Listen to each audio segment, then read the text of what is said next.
I'm here with mystery writer Julia Buckley. Julia is the author of 6 mysteries, as well as 2 young adult suspense novels.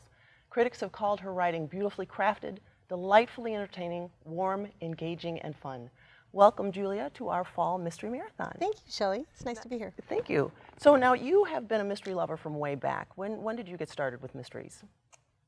Probably when I was in 1st grade. My mother had signed me up for a Book of the Month club for little children, and I got this mystery called Big Max about a little man who was a detective and walked around with a magnifying glass, and he solved a mystery of a missing elephant.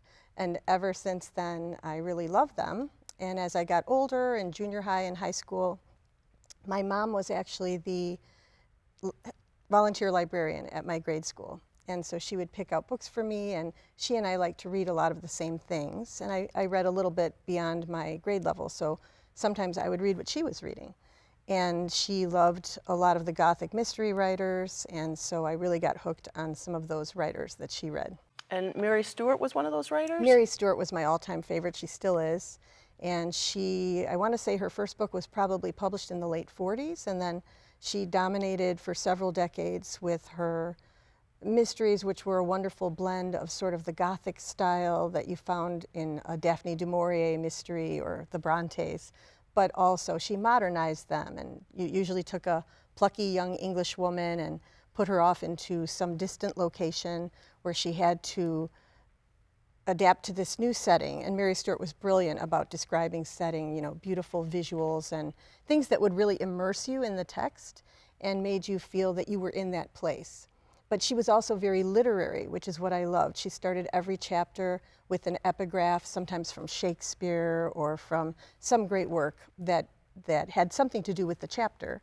So then you were interested not only in the mystery, but in the things that she had referenced. And she made you want to read other books, and it was really exciting.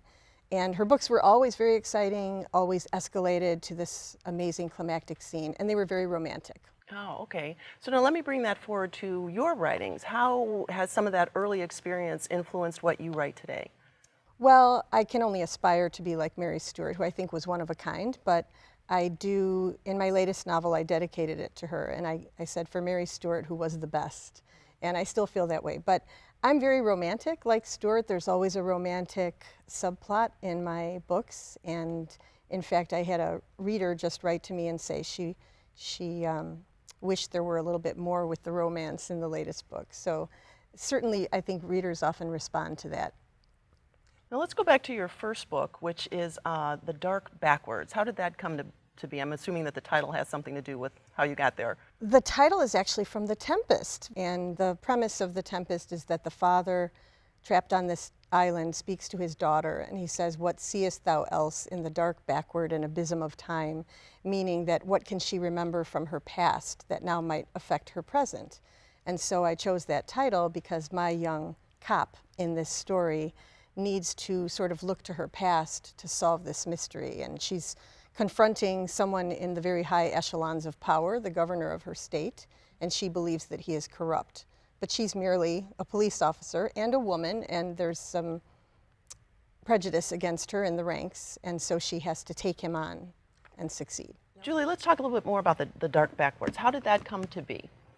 Well, I had secured an agent for my work, and she had been trying to market something that I wrote and was unable to do so. She couldn't find a buyer for it in New York.